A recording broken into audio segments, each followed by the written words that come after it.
안녕하세요. 보오늘의 행정과 용왕식 교수입니다. 오늘은 제10장 인사고과에 대해서 같이 공부해 보기로 하겠습니다.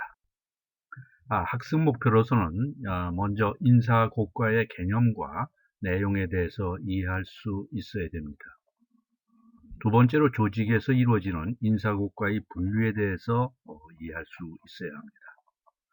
세 번째로 조직에서 이루어지는 실제 인사고과에 대비할 수 있어야 되고, 네 번째 인사고과의 오류에 대해 이해하고 정확하고 객관적인 고과를 수행할 수 있어야 합니다.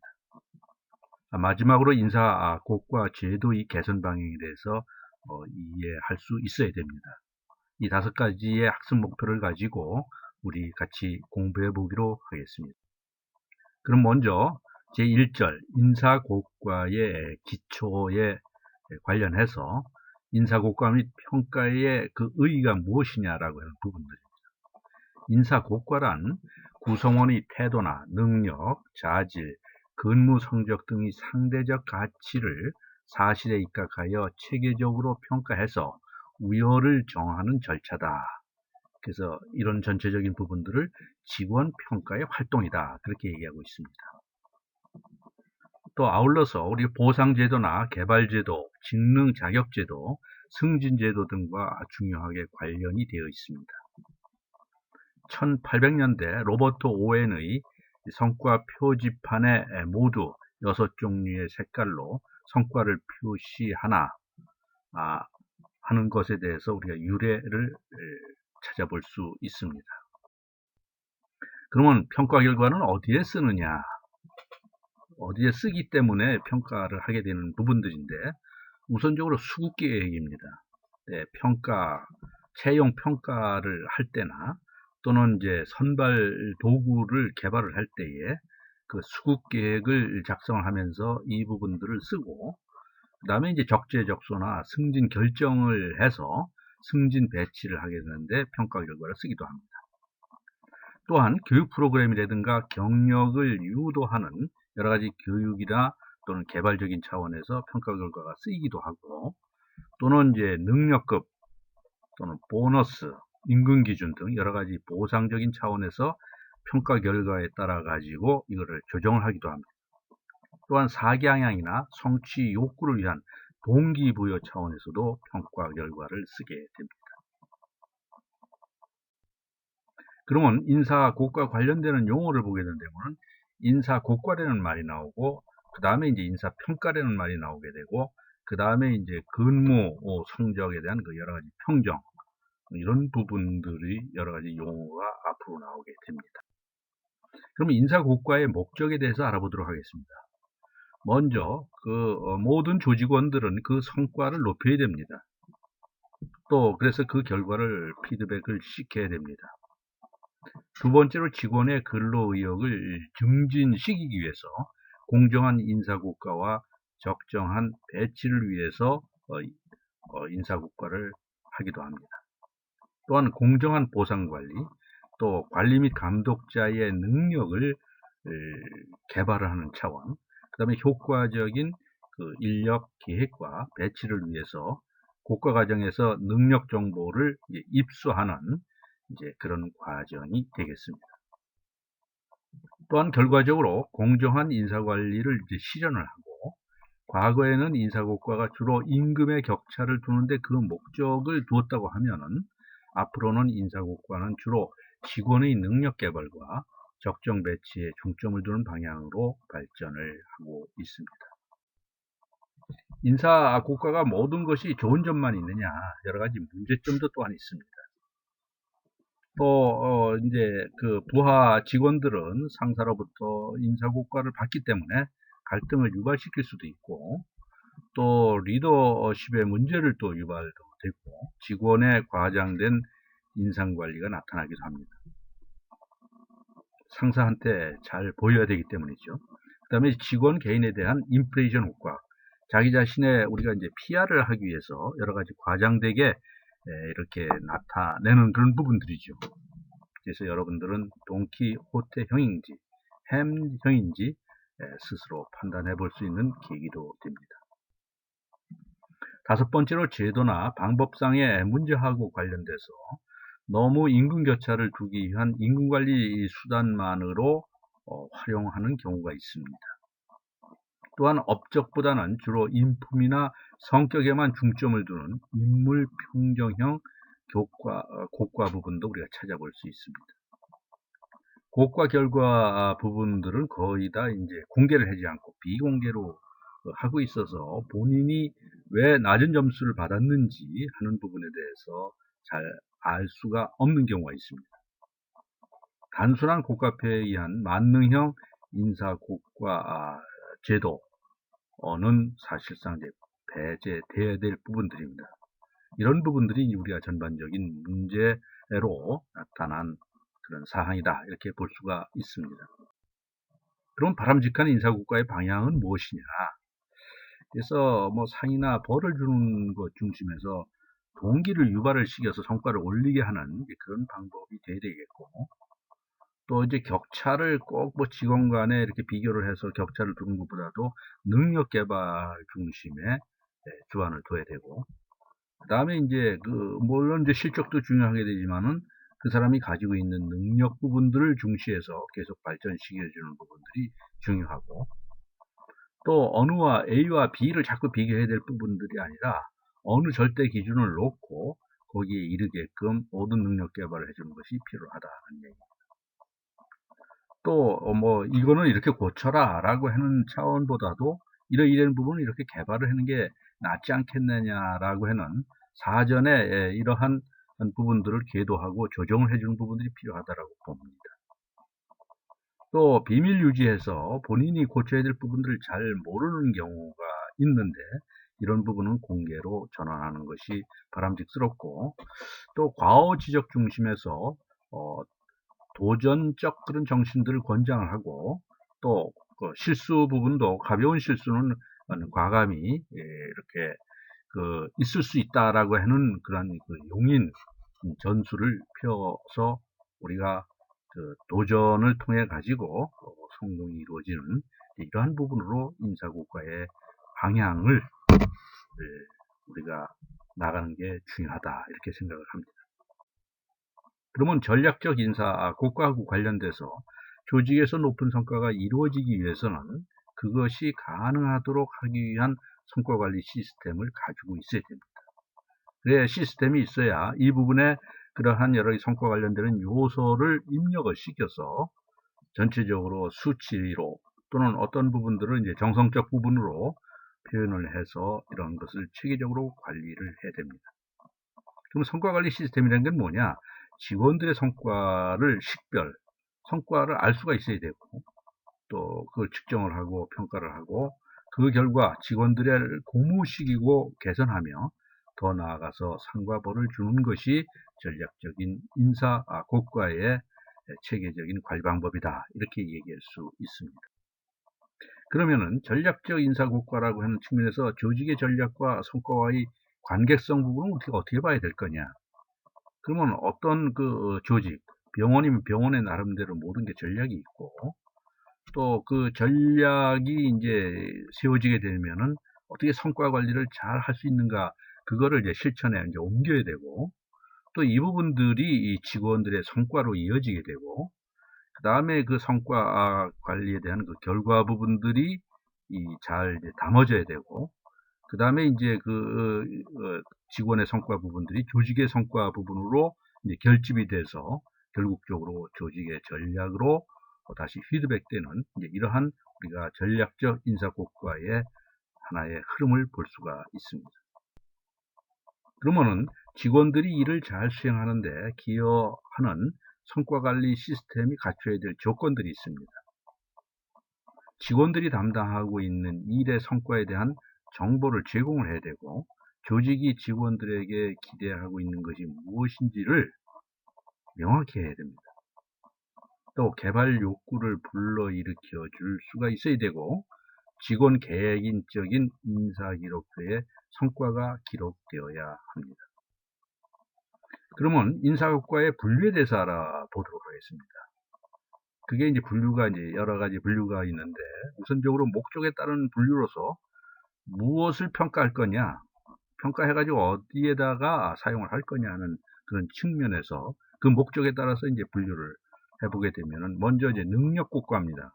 능력이 어느 정도 있는 거를 측정을 하게 되는데 이 부분들은 직무 수행 능력을 통해서 우리가 평가를 하게 되는데 그러면 직무 능력 평가의 요소가 뭐냐? 이제 일반적인 능력을 측정하는 부분들은 세 가지. 얼마나 도전적 정신을 갖고 있느냐? 얼마나 책임성을 가지고 있느냐? 얼마나 성실하냐?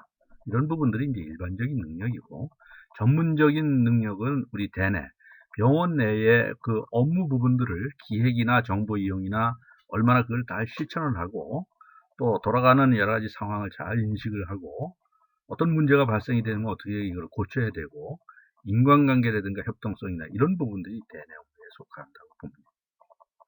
그 다음에 이제 대외 업무는 이제 병원의 주 고객은 이제 환자인데 일부 환자들에 대한 여러 가지 이해력이라든가 또 환자들을 우리가 수용을 하기 위한 또 환자들을 이렇게 맞이하기 위한 고객 지원 능력이 어느 정도 되는 건지 또 그러한 병원과 그 지역사회 환경 간에 얼마나 이게 잘 밀착되게 할 수 있는 그런 이해력이라든가 또는 커뮤니케이션 능력 부분들이 대업무로 전문적 능력의 요소로 포함된다 이렇게 볼 수가 있습니다. 그러면 이제 그 태도 고과에 대한 부분들입니다. 일과 관련한 그 자세에서 얼마만큼 적극적인 자세, 책임감 있는 자세 이런 부분을 얘기를 하게 되고요. 그다음에 이제 업적 고과 부분으로는 일을 계량적으로 성과를 평가하는 부분들입니다. 그래서 이제 양적으로 얼마나 이제 그 이루었느냐. 그러면 이제 업무의 달성의 양이라든가 또 얼마나 정확하게 했는 건지, 얼마나 빨리 했는지, 기간을 잘 지켰는지, 또 이게 양적으로 하게 되면서 많은 돈을 쓴 것보다도 얼마만큼 효율적으로 비용을 절감을 했는지 이런 부분들을 양적 측면에서 보게 되고 또 퀄리티가 질적인 측면에서 목표의 달성 정도가 어느 정도 됐는 건지 또 일을 같이 하게 되면서 부하 직원 부분에 대한 능력을 키우려고 하는 그런 육성도가 얼마만큼 컸는지 그 다음에 그거에 대한 기여 여러 가지 공헌도가 어떻는지 또 어떤 문제가 있어서 이거를 고치려고 하는 제안을 많이 이제 올렸다든가 또 그게 이루어졌다든가 이런 이제 질적인 측면을 우리가 볼 수가 있습니다. 그 다음에 이제 비교 대상에 의한 분류법입니다. 그러면 이제 비교 대상은 이제 A 집단과 B 집단, 원무과와 원무 1과와 원무 2과가 있을 때 서로 비교가 되는 거죠. 그래서 그 부분들은 이제 상대 고과다 이렇게 얘기를 하죠. 한 집단에서 다른 구성원 간에 또 이제 비교도 하게 되고 또 어느 과와 어느 과를 갖다가 조직 대 조직으로 또 그 능력 부분들을 전체적으로 우리가 보기도 하죠. 절대 고가 부분들은 개인에게 기대하는 절대 기준에 대한 과부족을 평가하는 부분들입니다. 그러면 100점 만점으로 봤을 때 그 얼마만큼 100점 만점에 가까워졌느냐 또 그러면 80점을 맞았다라면은 왜 20점이 부족한 건가 그 원인이 뭔가 이런 부분들을 보게 되는 겁니다. 그 다음에 이제 고과자에 의한 이제 분류로 자기 고과입니다. 그 여러 가지 고과표에 의해서 자기가 해왔던 여러 가지 능력이나 업적 실적 부분들을 스스로 우리가 평가해 본 부분들입니다. 상사 고과는 상사가 부하 직원에 대해서 가장 체계적이고 용이하게 지도 감독 차원에서 그 부하 직원들이 어떻게 일을 했는지 하는 것을 우리가 평가하는 부분들입니다. 그 다음에 동료 고과는 같은 어떤 파트나 같은 조직 내에서 동료 간의 일을 하는 것을 보게 되면서 저 친구는 어떻다라고 하는 부분들을 평가하는 거고 또 부하 고과 부분들은 대부분 이제 그 부하 직원이 이 상급 그 직원에 대해서 얼마만큼 그 지도 감독을 잘 하고 또 능력을 키워주려고 하는 의도가 강하고 이런 부분들을 평가하는 부분들입니다. 복수 고과라고 하는 부분들은 한 사람의 팀장이나 부장이 이렇게 평가하는 부분들이 아니라 또 다른 부서에서 이 부서를 복수로 해서 이 부분에 대한 검증력을 더 이렇게 정확성을 기하려고 하는 이제 그러한 의도를 가지고 평가하는 부분들입니다. 그러면 고과 기법의 발달에 의한 여러 가지 이제 분류를 봤을 때 전통적으로 이제 과거서부터 이렇게 해오던 부분들이 있습니다. 그게 이제 서열법이 하나인데 피고과자, 이제 고과의 평정을 받는 사람을 피고과자라고 하게 되는데 이런 사람의 업적이나 가치에 대한 그 서열을 쭉 1등부터 몇 등까지 쭉 이렇게 이제 그 순서를 매기게 되는 부분들입니다. 그 다음에 이제 그 서열에 의해 가지고 요번에 뭐 승진한 사람이 1번부터 3번까지다 하면 3번까지 우선적으로 승진을 시켜주게 되는, 그래서 모든 사람의 능력이라든가 그 실적 부분들을 이렇게 이제 서열을 매겨놓는 거죠. 그 다음에 이제 강제 할당법입니다. 사전에 평가의 범위와 수를 정해놓고 또 일정한 비율에 맞추어서 강제적으로 할당을 해서 이제 고과하는 그런 이제 방법들이 있습니다. 또는 이제 평가 척도법이라 해서 피고과자, 이제 고과를 받는 사람의 능력과 업적을 1년의 연속 척도 또는 비연속 척도에 의해서 평가하는 방법입니다. 이 부분들은 계속 현혹 효과가에 대한 위험이 높습니다. 그 다음에 이제 대조표법이라고 있는데 근로자들의 이제 업적이라든가 특성을 특징 지을 수 있는 서술문을 배열하고 또 평가자가 해당 서술문을 체크해서 평가하는 부분들이 있는데 여기에는 가중 대조표법과 강제 선택법이 있습니다. 그러면은 실질적으로 우리가 어느 일병원에 우리가 관리자 성과 평가 사례를 보도록 하겠습니다. 여기 이제 그 근무 성적 평가가 있죠. 평가표가 6급 이상 평가용인데 인적 사항이 나오게 되고 업적에 따라 가지고 자기 개발 의욕 또는 의사소통의 능력, 직무 성취도 이 부분들을 이렇게 이제 배점을 하고 또 항목을 적용을 해 놓고 또 평가의 근거를 설정을 해서 하는 부분들입니다. 그 다음에 이제 업무 수행 역량 평가적인 차원에서 지금 이제 경영 마인드라든가 직무 책임성이라든가 업무 개선 노력이라든가 이런 부분들을 배점화해 놓고 또 항목 간의 그 점수 부분들에 대한 부분들을 이제 그 상한선을 정해 놓고 평가 근거로 우리가 이런 근거를 가지고 평가를 하는 겁니다. 그래서 이제 이런 부분들이 이제 이렇게 해 놓고 여기에 이제 이제 본인이 여기다가 이제 이런 상황을 쓰고 또 평가자의 종합 의견을 맨 밑에다가 이제 기록을 하게 되고 그 다음에 평가자가 누가 평가를 했는지 여기다가 이제 서명을 해서 이렇게 제출하도록 되어 있습니다. 그러면 우리가 일병원의 의사의 그 평가 항목과 가중치를 한번 사례로 보겠습니다. 이 평가 항목에는 소속 진료과에 대해서 내가 예를 들어 가정의학과잖아. 가정의학과 내가 의사로서 순이익을 얼마나 냈느냐라고 하는 부분들을 100점 만점 중에서 가중치를 20을 준 겁니다. 그 다음에 개인별로 또 순이익을 내는 것을 가장 중시 여겨서 이거 30, 예대 고객에 대한 만족도 부분을 10, 이런 식으로 이런 우리가 평가 항목과 가중치를 한 부분들입니다.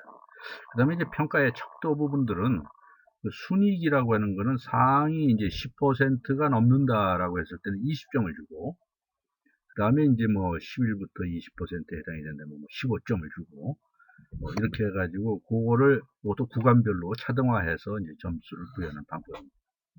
만족도는 이제 뭐 통상 설문조사로 하게 되고요. 그 다음에 이제 의무기록 작성 부분들이 있는데 여기에는 이제 이거를 뭐 99% 다 작성을 했다라면은 만점을 주고, 그 다음에 또 이제 프로테이지 구간별로 해서 이 점수를 차등하는 부분들. 또 이제 협진이라고 하는 부분들이 있는데 이거는 이제 의뢰 뭐 모든 환자를 담당 의사가 다 볼 수가 없죠. 다른 진료과에 필요하다고 하게 되면 협진을 취해야 되는데 나의 어떤 이익이라든가 그런 걸 생각을 해가서 그 환자를 전과를 안 시키고 어느 특정 의사가 계속적으로 진료를 해놓은 부분들이 있을 때 이 부분은 이제 환자의 어떤 그 치료에 문제가 생길 수도 있죠. 그래서 이런 거를 갖다가 좀 배제하기 위해서 그 협진이나 이런 부분들을 잘 해주는 그런 비율이라든가 건수에 따라 가지고 점수를 반영하는 부분들. 그 다음에 이제 곡과 기법의 발달에 의한 분류 중에서 현대적 곡과 방법은 어떻게 하고 있느냐. 목표를 둬가지고 하는 목표관리법이 있는데, 감독자가 부하와 함께 목표를 설정하여 부하가 스스로 자신의 직무 업적과 성과를 통제하고 관리하도록 하는 공동의 곡과 방법입니다. 그 다음에 이제 행위기준 곡과 방법이 있는데, 중요한 사실들을 이제 추출을 해가지고 몇 개의 범주 또는 차원으로 나누어 척도에 의한 그 평가를 하게 됩니다. 이렇게 해서 이제 목표 행동 부분들에 제대로 이르게끔 그걸 강화하는 부분들이죠. 그 다음에 이제 평가 센터법이 있는데, 승진 대상이나 선발 대상을 평가하기 위해서 마련한 방법으로 특정한 장소에서 집합적으로 평가하는 부분들입니다. 그 다음에 이제 자기신고법이라고 있는데, 자신의 업적이나 능력이나 특성이나 희망사항 등을 기술도는 평가하는 방법으로 자신에 대한 과대 평가하는 부분들을 이제 여기서 약점으로 들 수가 있습니다. 그러면 이제 곡과 평가를 하려면은 이제 이런 양식을 설계를 해야 되겠죠. 어떠한 그 분류를 통해 가지고 배점을 어떻게 하고 그 평가의 기준이나 근거를 어떻게 하고 이런 부분을 전체적으로 이제 설계하는 것이 이 현장에서 또 중요하다고 보죠. 그래서 이제 곡과 요소 및 이제 선정 조건들을 살펴볼 때 곡과 요소는 근로자들의 가치 평가의 기준이 당연히 되겠죠. 또 그렇게 만들어야 되고요. 그 다음에 써서 업적이나 또는 근무 성적 부분들을 여기다 어떻게 반영을 시킬 건가, 또는 목표의 달성에 도움이 되는 능력이나 지식 및 태도를 어떻게 여기다 반영시킬 건가, 직무 활동의 결과와 능력이나 태도의 보유 및 발휘 정도는 어떻게 해야 될 건가. 그 다음에 이제 곡과 요소의 선정 요건으로 객관적인 요소를 선정하고 명확한 정의를 이제 부여하는 것도 중요하다. 곡과 요소는 직군별로 직원들이 질에 따라 다르게 선택을 하게 되고, 단일의 특정한 내용을 지닌 요소를 선택을 할 건가, 또는 중복되는 요소를 피하고 차이가 없는 요소 부분들은 어떻게 제외를 할 건가, 이런 부분들이 곡과 요소의 선정 요건이 된다고 볼 수 있습니다. 그러면 이제 그 다음에는 이제 가중치를 결정을 해야 되는데, 어떠한 가중치가 어느 부분에 특정해가 많이 이제 되게 된다면 쏠림 현상으로 인해서 공정한 평가가 이루어지기 어렵다고 보죠. 그래서 곡과의 목적이나 직종이나 평가자의 지위나 직급별로 이게 달라야 된다라고 하는 부분들은 명쾌한 논리고요. 평가 요소의 선정과 인사 곡과의 공정성을 유지하기 위해서 가중치의 결정은 아주 중요하다. 그 다음에 척도의 이제 설계 부분들인데요. 첫 번째는 모든 척도를 똑같은 방향으로 배열을 한다고 했을 때는 여기에서 측정에 오류가 발생이 되게 됩니다. 또 이제 간격이 다른 척도를 또 사용하는 것도 중요합니다. 또 서술문으로 또 사용을 하는 것도 중요합니다. 그 다음에 이제 곡과자의 지위와 수를 살펴봤을 때, 이제 수직적으로 병원장, 부원장, 이제 부장, 과장, 차장, 이렇게 해가지고 수직적인 곡과가 있을 수가 있고, 그 다음에 이제 그 수평적 곡과, 이렇게 이제 동료 직원들이 같이 평가하는 수평적 곡과, 내가 자신의 거를 자신이 평가하는 자기 곡과, 이렇게 볼 수가 있고, 곡과자의 이제 부분은 우리가 이제 그 기준이 마련이 되면은 오랄해가지고 교육을 시켜야 됩니다. 그래서 곡과의 수행 및 결과가 직원들의 동기유발이나 조직의 발전과 직접 관련이 있기 때문에 아주 공정한 평가를 해달라. 그래서 이런 내용을 잘 이해하고 해야 된다. 이런 부분을 훈련을 또 시켜야 되고, 또 곡과 결과가 이 동점이 나왔다든지, 또는 이건 누가 보더라도 어느 이제 구간에 많이 몰려 있다든지, 이렇게 됐을 때는 공평성의 원리에 따라서 이걸 조정을 해가지고 이제 서열화 하는 것이 바람직스럽습니다. 그럴 때는 이제 산술평균법이나 표준점수법이라든가 간결 배율법에 의해서 이제 조정이 되는 경우들이 있습니다. 그러면 곡과 경과의 때 그 조정 방법을 우리가 한번 살펴보죠. 각 고가 요소의 그 최고점을 50점으로 한다. 이걸 이제 최고점을 두지 않게 된다고 하면은 총점을 넘는 경우가 있습니다. 그래서 이제 총점이 600점이다. 그런데 뭐 그 각 요소 부분들이 뭐 10가지다. 그러면 10가지 부분들인데 거기에다가 상한선을 안 두게 된다고 하면 총점을 범위를 초월하기 때문에 이거는 바람직스럽지 않죠. 그러면 A 고과자, A라고 하는 사람이 이제 고과를 하는 겁니다.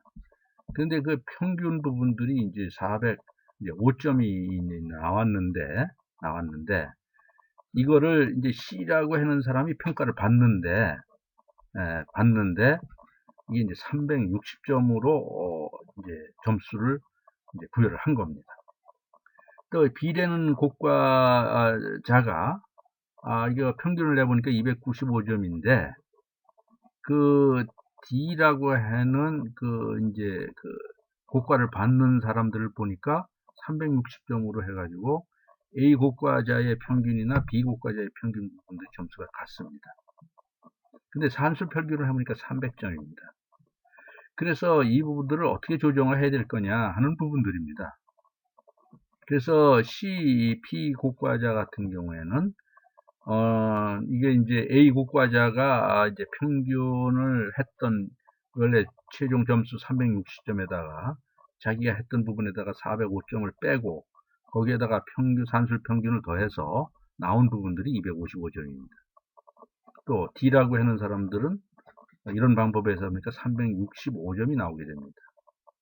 그러면 이제 위에는 360점 점수가 똑같습니다만 이렇게 이제 이 부분을 이런 요소에 의해서 구분을 해놓다 보니까 C의 가치보다는 D의 가치가 더 크구나 라고 이렇게 공정히 평가를 할 수가 있습니다.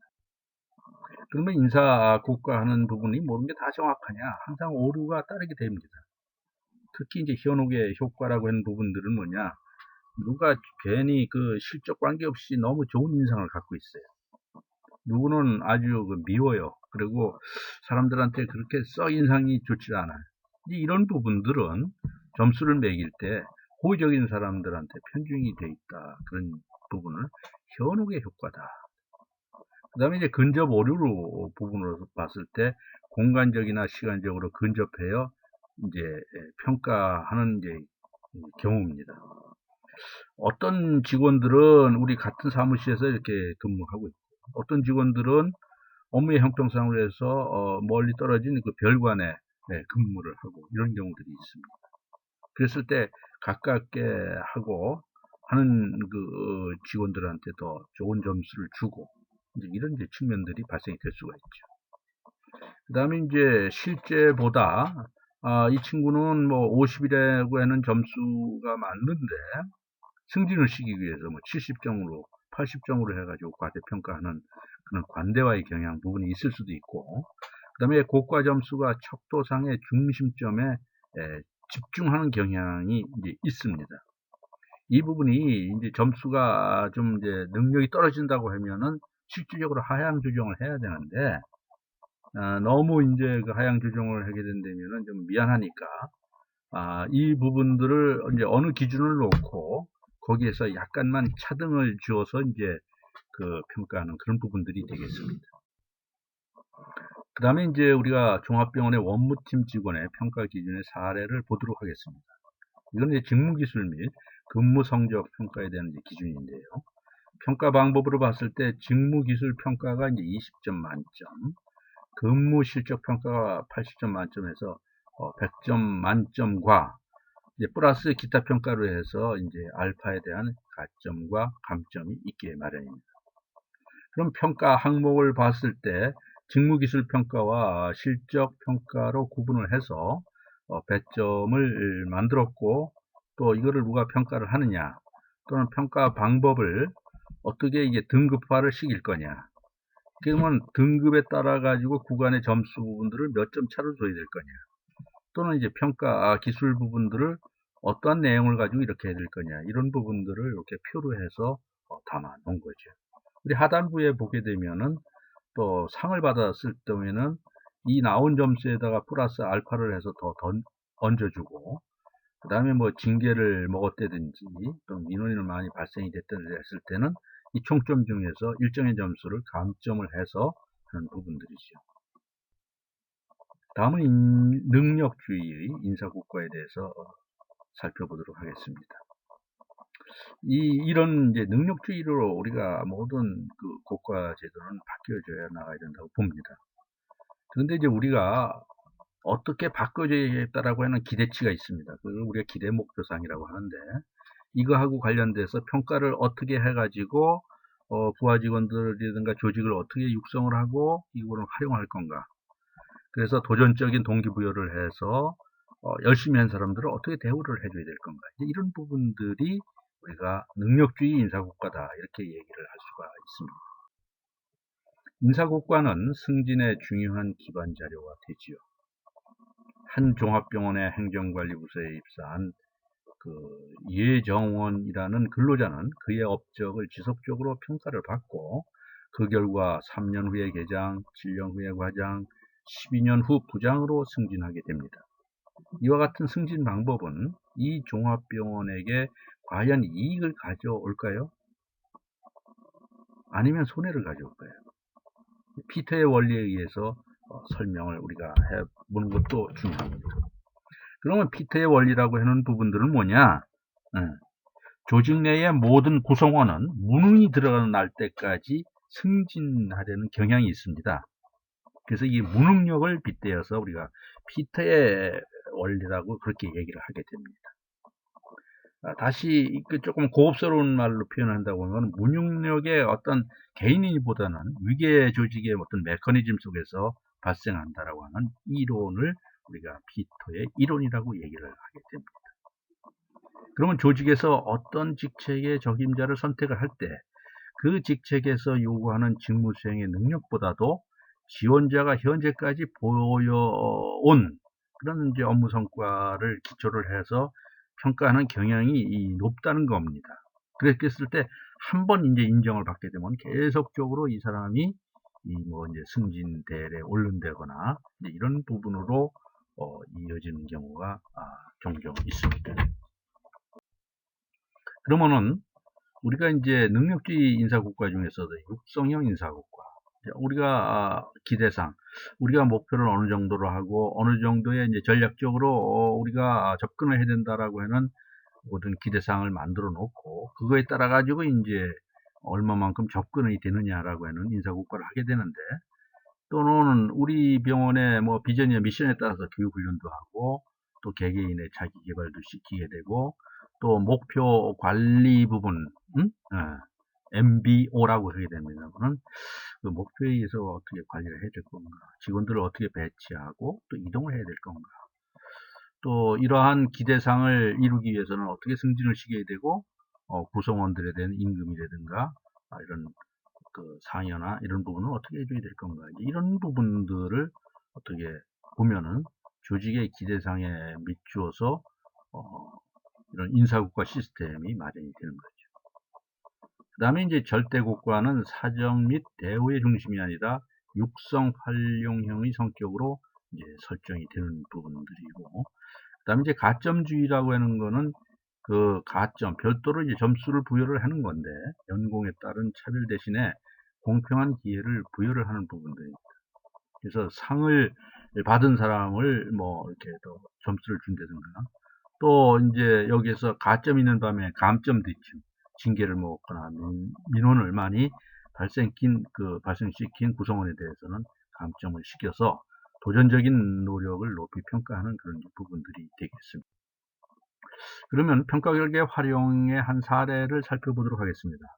우리 맨 밑에 하단에 보시게 되면은 삼성의 경우 업적의 C 플레이어, C라는 직원은 이제 업적 평가에서 보면 C라고 하는 사람들은 성과 향상 요구와 이러이러한 성과 향상을 요구를 했는데 이게 잘 안 돼요. 너 이렇게 하게 되면은 뭐 급여라든가 앞으로 승진에 문제가 있어 하고 그 다음에 주의 촉구를 하게 됩니다. 그 다음에도 그게 잘 안 이루어졌을 때는 너 이제 더 이상 우리 회사에 근무할 수 없어. 나가야 돼. 그래서 퇴출을 고려를 하고 있는 이런 부분들이 이제 삼성이 이렇게 하고 있습니다.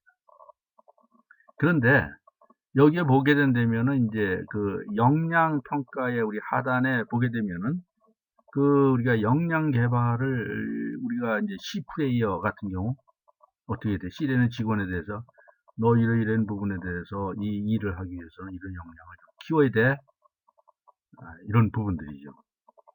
그 다음에 네가 노력도 안 하고 잘 안 돼요. 그랬을 때 너 이렇게 하면은 퇴출이 될 수도 있어. 그 다음에 이제 퇴출을 시키는 부분들입니다.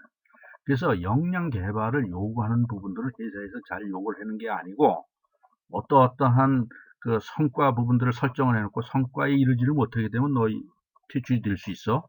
이런 부분으로 약간 네거티브적인 부분으로 평가 결과가 활용되는 사례가 많다. 그 얘기입니다. 이거는 현장에서 실질적으로 이렇게 이루어지고 있습니다. 그래서 내가 여기 가서 뭐 그 직장에서 공부를 좀 하려고 그러면 여기 학교냐? 여기는 주어진 일부분에 대해서 목적을 달성하는 부분들이지 네가 여기서 공부하러 온 부분들은 아니야. 이렇게 해가지고 이제 질책을 주는 경우가 종종 있습니다. 그 다음에 대졸자의 직무 역량 부분들을 이제 표로 해서 이렇게 나타났는데 언어 구사 능력이나 문제 해결 능력이나 분석이라든가 어떤 제약적인 요소가 있을 때 어떻게 극복을 했는지 또 시간 관리 주어진 시간 내에 어떤 단위 업무를 어떻게 처리를 했는지 자원 동원 그 다음에 이제 외부하고 관련돼 가지고 네가 어떤 마케팅 조직이라든가 이걸 했는데 자원 동원을 얼마나 할 수가 있는 건지 내부 구성원들끼리의 팀워크의 능력이 어떻게 되는 건지 자신의 어떤 리더십이 어떤지 이제 이런 요소를 만들어 놓고 각 이제 역량별로 그 척도를 이제 5점 척도를 해 가지고 그 직무에서 중요했던 부분들을 이렇게 쭉 열거를 해놨습니다. 그래서 전체적인 부분들이 이제 5점 만점으로 봤을 때 한 4점 정도가 요구가 되는데 그 이제 대학교를 졸업을 해가지고 그 친구들한테 조사를 해보니까 한 3.4 정도, 그래서 한 0.6 정도가 현시에 이르지를 못하더라. 이런 부분들입니다. 이런 경우는 이제 입사를 해서 이제 어떤 회사에서 직무 역량을 높일 수 있는 여러 가지 어떤 고려 대책이 있어야 되겠죠. 그 다음에 이제 그 우리나라 대학생들의 역량 인식도 부분들입니다.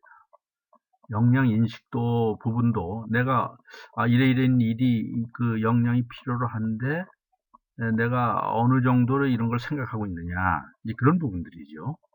그래서 이제 우리가 뭐 자원동원, 성취지향, 정보관리 등등 역량 요소에 따라 가지고 평균은 5점인데 자원동원은 이제 2.9점, 뭐 이제 성취지향은 2.24 해가지고 그러면 우리가 5점 정도를 이렇게 필요로 한다라고 했을 때는 내가 그거에 대해서 5점 정도가 필요하구나 하는 거를 사전 인식을 하고 있어야 되는데 인식력이 이렇게 많이 떨어진다는 얘기거든요.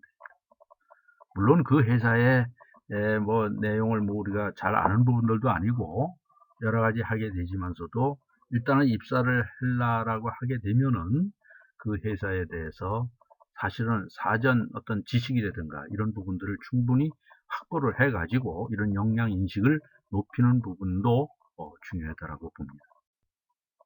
그리고 이제 컴피던시 역량 이제 평가 부분들인데요.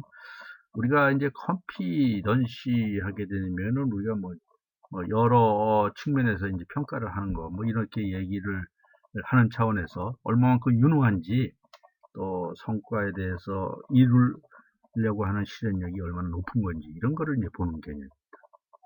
몸에 밴 지식과 기술을 최적으로 발휘해서 사람이나 물자, 돈, 시간, 정보의 5가지 이 자원을 유효하게 활용을 해서 높은 성과를 항상적으로 실현할 수 있는 행동 특성을 평가하는 부분들을 우리가 컴피던시 평가다 그렇게 얘기를 합니다. 여러분 컴피던시 알죠? C-O-M-P-E-T-E-N-C-Y. 그 다음에 이제 컴피던시 평가 모형을 이제 우리가 설정을 해봤을 때 고성과 높은 성과의 실현을 위해서 발휘하고 있는 행동 특성을 모아서 이걸 분류를 하고 정리를 하고 요약한 모델을 설정하는 부분들입니다. 그러면은 고가제도의 어떤 모델, 이게 어떠한 모델을 가지고 이렇게 만들어서 우리가 해야 될 거냐 하는 부분들이에요. 그래서 이제 추출한 고성과 실현의 행동 특성을 클러스터로 분류를 하는 겁니다. 클러스터라고 하는 건 하나의 이제 그룹을 얘기를 하는 거죠. 그래서 클러스터는 각각의 행동의 집합으로 평가 요소가 되기도 하고, 행동을 어떻게 하는가는 딕셔너리가 되는 부분들입니다. 따라서 컴피던시의 모형이라고 하는 부분들은 이 클러스터와 딕셔너리의 역할 부분들을 같이 병합한 그러한 내용이다, 이렇게 우리가 볼 수가 있습니다. 그러면은 이 컴피던시의 평가에 이제 운용을 함에 있어서 이제 평가에 뭘 가지고 평가를 할 거냐, 그래서 이게 그러면은 단계를 어떻게 해야 될 거냐, 가장 잘한 사람을 우수 단계, 그다음에 보통 단계, 개선 요망 단계, 또는 주의 단계, 이렇게 얘기할 수도 있고, 그 다음에 이제 가장 이렇게 저성과를 나타내는 미흡 단계, 이렇게 이제 구분을 합니다. 그래서 그것도 이제 직군별로, 그러면 행정직이다, 기술직이다, 무슨 검진직이다, 보건직이다, 이렇게 직군별로 하고, 또 직종별로 해서 간호직, 간호조무사, 보건행정, 이런 부분으로 해서 이제 고성과 직원의 행동 기준을 명시를 하는 부분들이죠. 그러면 이제 행동의 기준이라는 건 뭐냐?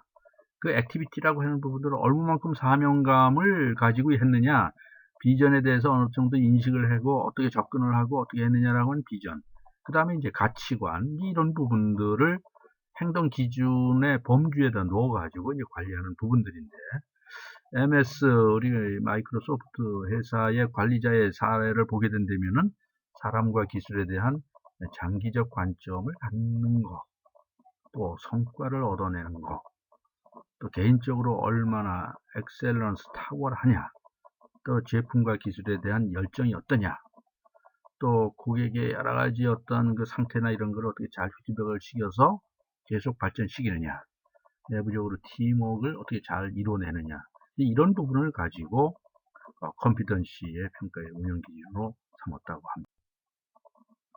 그러면 종합병원의 직원 역량평가, 성과평가 모델 사례를 우리가 같이 살펴보도록 하겠습니다. 소비자의 욕구 강화 및 지식정보 중심 사회를 이제 반영을 하기 위해서는 이제 예의, 상대방을 어떻게 존경을 하고 잘 고려하고 하는 그런 부분들, 그 다음에 내가 어떤 일을 처리할 수 있는 지식의 수준이라든가 기술의 수준, 그런 역량 부분을 갖고 있는 건지, 그 다음에 다른 사람한테 내가 신뢰의 수준이 어떻게 되는 건지, 그 다음에 이제 그 일관성이라든가 정확성 부분들을 신뢰의 척도로 이제 가지고 하게 되면서 또 고객에 관련돼 가지고 어떤 컴플레인이 일어났을 때 신속하게 응대하는 그런 반응성, 그 다음에 이제 그 고객들하고 병원에서는 이제 환자들과 또 내부의 동료 직원들하고 얼마만큼 같이 잘 이해를 해주고 명쾌한 소통을 하게 되느냐, 이런 부분들이 역량 강화 성과 모델이라고 볼 수가 있습니다. 그러면 미래 역량 평가, 지금 아까 말씀드렸듯이 지금은 그렇게 하지만 앞으로 그러면 역량 평가 고려 요소를 어떻게 해야 될 거냐? 우리가 개인이나 그 팀의 조직의 성과를 높이기 위해서는 여기에 다양한 요소들이 있습니다. 그죠? 다양성의 관리. 요즘 다양하게 되죠. 계속적으로 우리가 복잡한 사회가 될 수밖에 없기 때문에 관리하는 부분들도 어떻게 심리적인 효과까지 우리가 감안을 해야 되고, 윤리성 부분들이 도덕적 모럴 해즈드가 된 부분에 대해서 어떻게 윤리적으로 잘 접근을 할 거냐. 그 다음에 우리가 다양한 문화들이 있죠. 이제 계층 간의 문화도 있고, 또 다문화도 있고, 또 내부의 팀워크를 구성원들 간에 어떻게 잘 되는 건지. 그 다음에 이게 소비자의 심리나 계속 그런 부분들이 바뀌어져 가면서 변화가 요구가 되고 있습니다. 그래서 변화를 어떻게 잘 대처해서 하는 건지, 그러기 위해서 이러한 부분들을 자기 관리를 어떻게 하고 있는 건지, 또는 전체적인 소통을 어떻게 하고 있는 건지, 이제 이러한 부분들이 앞으로는 역량평가 고려 요소에 범용적으로 포함돼서 할 가능성이 높다 이렇게 보고 있습니다. 그러면 우리의 다면평가제입니다. 우리가 수직적으로 뭐 병원장이 부원장, 부원장이 또 뭐 부장 뭐 이렇게 해서 수직적으로 우리가 통상 평가를 하게 됩니다만은 이제 그런 수직적 부분들 그 다음에 이제 다른 그 부서들이 어느 특정한 부서를 본다든가 특정한 어떤 구성원을 본다든가 또는 하급자가 상급자를 이렇게 평가를 한다든가 이런 부분들 전부 여러 가지 측면에서 평가를 한다 해서 다면 평가제다 그렇게 하고 있습니다. 이게 이제 노무현 대통령 계실 때 이제 해양수산부에서 제일 먼저 시작됐던 부분들인데요. 그 다수관계 인원의 의견과 평가를 종합을 해서 점수를 매기는 제도다. 그러면 피고과자, 그 고과 평가를 받는 사람의 약점을 드러내서 이제 인지시키는 그런 부분들이죠. 그런데 이게 뭐 좋은 점만 있느냐? 이 참 안 좋은 부분들도 많이 있습니다. 하급자가 상급자를 평가를 하다 보니까 자기 잘못은 잘 모르고 나무라는 상급자에 대해서 감정을 갖고 있는 측면들이 많이 있습니다. 그래서 이제 필연적으로 상급자 평가가 이제 포함이 되고 또 인기 투표제로 흐를 가능성도 있습니다. 어느 이제 뭐 부장이 뭐 좀 힘이 있다 했을 때 그 사람한테만 이제 인기 투표로 해가지고 평가를 조게 주고 또 열심히 일하고 했는데 힘이 없는 부서가 있거든요. 이럴 때는 이제 평가 부분들을 좀 저평가를 한다든가. 근데 이렇게 다양하게 하다 보니까 시간과 비용이 많이 들게 되고 조직 내부에 어느 정도는 불편한 분위기를 형성하게 되죠. 야, 어느 하급 직원이 나를 점수를 이렇게 줬어? 물론 이제 이것이 다 이제 뭐 공개가 되는 경우도 있고 비공개되는 경우도 있습니다만은 굉장히 분위기가 험악해질 수도 있죠. 그래서 효과가 기대만큼 크지 못한 그런 이제 측면들을 현실적으로 많이 노출되고 있습니다. 그러면 효과적인 인사 고과 관리의 방향을 살펴봤을 때 첫째적으로 직원들이 직무 수행을 하는 데 있어서 문제가 무엇인지 파악하고 해결해 줄 수 있어야 합니다. 두 번째로 문제 해결을 하기 위해서는 직원과 개별적인 면담을 하는 것이 중요합니다. 그 다음에 이제 성과 개선 계획을 개발시키도록 하고 상사의 지원을 늘리도록 해서 부하의 성과를 높이는 데 도움을 주는 방향으로 고과 제도가 개선이 되는 부분이 바람직합니다. 그러면 이 성과 평가 부분들을 우리가 뭐 평가라고 하는 것은 어쩔 수 없는 부분들이긴 하지만서도 이게 그럼 공정하게 이루어졌느냐 하는 부분들이죠. 그래서 능력과 실적에 대한 대우. 그러면 능력이 높은 사람들은 또는 실적이 높은 사람들을 대우를 해줘야 되는데 이 평가 기준이 그걸 제대로 반영하고 있느냐 하는 부분들이죠. 그다음에 근로자들이 평가에 대한 신뢰와 이해를 하고 있느냐 그거는 평가를 위한 평가다 이렇게 생각할 수도 있겠죠. 또 보상 격차가 클수록 공정하다고 인식해야 됩니다. 1등 한 사람은 보너스를 1000만 원을 주고 2등을 한 사람은 500만 원을 주고 과연 뭐 1등을 하긴 했지만서도 저렇게 격차가 뭐 500만 원씩 주는 게 맞느냐 이렇게 생각을 할 수가 있어요. 어떻게 공정한 평가 시스템을 만들 것이냐 이게 이제 계속적인 연구 대상이죠. 그러면 이제 병원에서의 이제 모델 부분들을 안상년 이제 연구자가 이제 했던 부분들이 있는데 인사고과의 요인은 인사고과의 공정성을 인식을 하는 이제 척도로 되게 되고 결국적으로 여기에 이제 감정이 쌓일 수도 있고 하지만은 결과적으로는 이게 생산성을 높일 수 있는 방향으로 이게 모델이 이루어져야 된다라고 하는 부분들입니다. 그 다음에 이제 한양대 경영대학의 유기찬 교수가 연구한 사례를 보면은 개인이나 집단의 업적이나 성과를 평가와 보상에 적극적으로 반영하는 인사제도를 성과주의 인사제도라고 한다. 우리나라는 1997년 IMF 구제금융과 같은 경제 위기를 거치면서 각종 조직에 빠르게 성과주의를 우리가 인사관리 시스템에 도입을 했던 부분들이 있습니다. 또 성과주의 인사관리의 현장 연구의 이제 크게 2대 방향으로는 성과주의 인사관리가 왜 도입이 됐는가라고 하는, 그거는 항상 위기가 있는 다음에 이런 부분들이 나타나게 돼 있고, 성과주의 인사관리가 과연 효과가 있었는가라고 하는 부분들은 여러 가지 모니터링을 통해서 이걸 살펴봐야 될 필요가 있습니다. 그래서 성과주의 인사관리의 효과성에 따라서 연구의 이유는 기대되는 효과를 내지 못한다고 하면은 성과주의 인사관리 제도는 하나의 유행에 그치고 말 가능성이 크기 때문이죠. 그러면 성과주의 인사관리에 도입을 하는 이유는 무엇일까? 환경의 압력인가? 그 시대적인 흐름에 이렇게 흘러감에 따라서 성과주의를 도입을 안 할 수밖에 없는 그런 부분들인가? 어느 조직이고 내가 변화하고 있다라고 하는 걸 보여주기 위한 하나의 시스템인가? 조직의 합리적 의사결정의 결과인가? 또는 이거는 이제 그 상사들이 이렇게 의사결정을 하고 또 구성원에 대한 부하 직원들에 대한 의사결정을 전혀 반영을 안 한, 그래서 결과를 이렇게 대놓다 보니까 특정 계층에 있는 사람을 위한 그런 시스템이 아닌가. 이게 과연 전략적 선택인가? 이런 측면에서 인사관리의 성과주의 인사관리 도입 이유를 반문을 시켜가게 되면서 다시 한번 재구성을 해놓은 부분도 필요하다 하는 얘기. 그럼 전략적 선택 이론에 의하면은 단순 반복적 작업을 하는 그 조직의 경우에는 조직원들의 재량권이 생산성에 미치는 효과가 적기 때문에 감독을 강화하거나 거래적 리더십에 의한 권위적 관리가 효과적일 수 있습니다.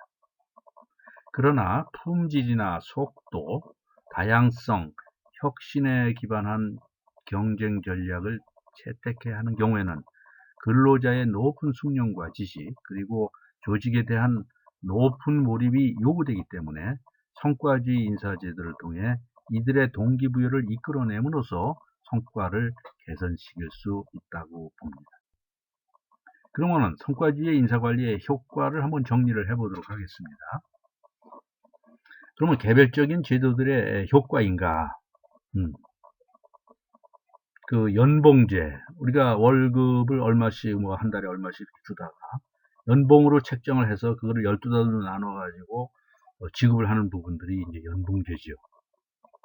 그 다음에 이제 성과 배분제, 성과가 많은 사람은 많이 주고 또 적은 사람은 적게 주는 부분들이 하나의 이제 성과주의로 나타나게 되고, 또 목표 관리제 부분들은 개인에 따라 가지고 능력이 다 다르기 때문에 목표를 설정을 하고 거기에 얼마만큼 성과로 이어졌느냐라고 하는 부분들을 우리가 관리를 해서 그거에 대한 적정한 보상 체계를 하는 부분들이죠. 그러면 이 세 가지를 다 하고 있느냐, 한 가지를 하고 있느냐, 그러면은 한 부분들이 전체적인 효과에 얼마만큼 영향을 끼쳤느냐 하는 부분들을 살펴봐야 될 필요가 있고, 그 다음에 이게 혹시 각 제도들을 하나하나 이제 평가한 부분들하고 전체적으로 패키지로 묶어가지고 번들, 덩어리로 묶어가지고 이제 성과에 더 영향을 미치는 건가 하는 부분도 우리가 깊게 고찰해 봐야 될 필요가 있습니다. 그래서 성과주의와 인사관리의 효과 검증을 함에 있어서는 연봉제와 성과 배분제는 모든 조직에서 일관되게 효과가 나타나지는 않았습니다. 또 목표관리제, 우리가 MBO라고 합니다만은 그 모든 조직에서 일관되게 효과가 이것도 나타나지를 않고 있습니다. 그 목표관리제의 이제 구성 요소는 목표를 어떻게 설정할 것인가, 거기에 의사결정에 참여하는 사람들이 어떻게 적극적으로 참여하겠는가, 그 다음에 이제 목표 달성하고 이런 부분들을 전체적으로 점검을 해봤을 때 문제에 대한 제대로 피드백이 거기에 포함이 되어 있는가, 이런 부분들이 철저히 모니터링이 되어야 된다 하는 얘기입니다. 그 다음에 연봉제와 성과배분제가 단기적이고 외제적인 동기 유발의 효과를 우리가 기대할 수 있는 제도로 그렇게 이제 우리가 지금 확인이 되고 있고요. 목표관리제는 근로자들을 목표의 달성 과정에 적극적으로 참여시킴으로써 장기적이고 내재적인 동기 유발의 효과를 기대할 수 있다고 봅니다.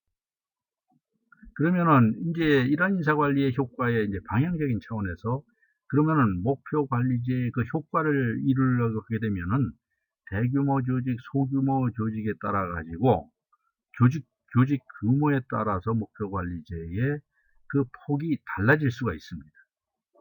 또 연봉제의 효과를 봤을 때는 시장의 성장 가능성 조건이 어느 정도 될 수 있는 건지, 또 그 집단적 조직 문화에 어떠한 그 감소적 요인이 올 수가 있는 건지 하는 부분도 우리가 살펴봐야 됩니다.